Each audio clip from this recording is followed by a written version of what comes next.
ఈరోజు ఎంతమందిని తెలుసుకొని ఈ కోరికను ఏర్పాటు చేసి ఈ కోరిక ద్వారాగా అనేక మందికి సువార్తను ప్రకటించడానికి మంచి ఆలోచన ఇచ్చాడు దేవుడు. దేవునికి స్తోత్రం. ఈ కుటుంబము దేవుడు దీవించునుగాక. వచ్చిన దైవజనులందరికీ కూడొచ్చిన మీ అందరికీ నా హృదయపూర్వక వందనాలు. చిన్న ప్రార్థన చేసుకుందాం. కనుక దైవజనులు చాలామంది ఉన్నారు, మంచి దైవజనులు, మంచి వాక్యం అందించే దైవజనులు. ప్రార్థన చేసుకుందాం. స్తోత్రం ప్రభు, పరిశుద్ధుడైన దేవ, నీ పాదాలకు వందనాలు, స్తోత్రాలు తండ్రి.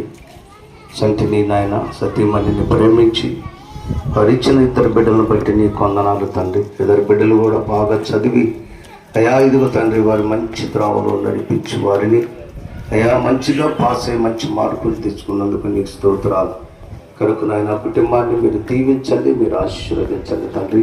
కూడి వచ్చిన బిడ్డలందరూ ఏంటి, దాని ఆలోచన ఏంటి,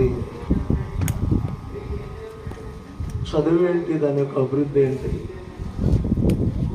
ధనం ఏంటి, దాని యొక్క అభివృద్ధి ఏంటి, ఇవన్నీ కూడా మొదటి మనుషుడైనటువంటి ఆదాము ద్వారా మనుషుడు కోల్పోయాడు.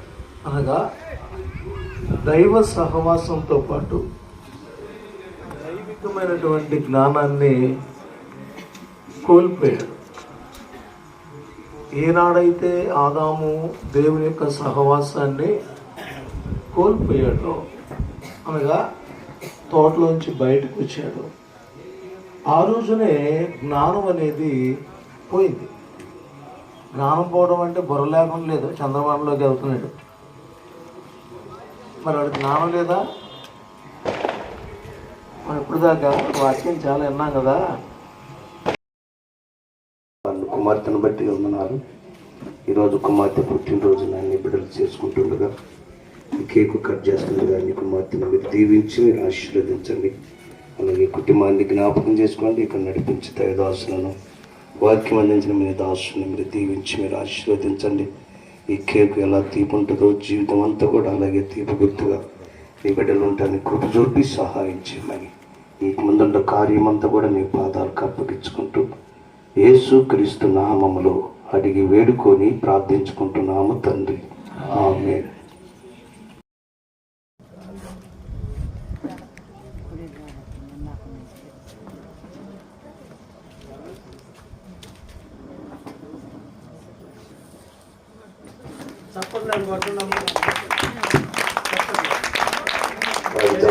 స్తోత్ర స్తోత్ర స్తోత్ర.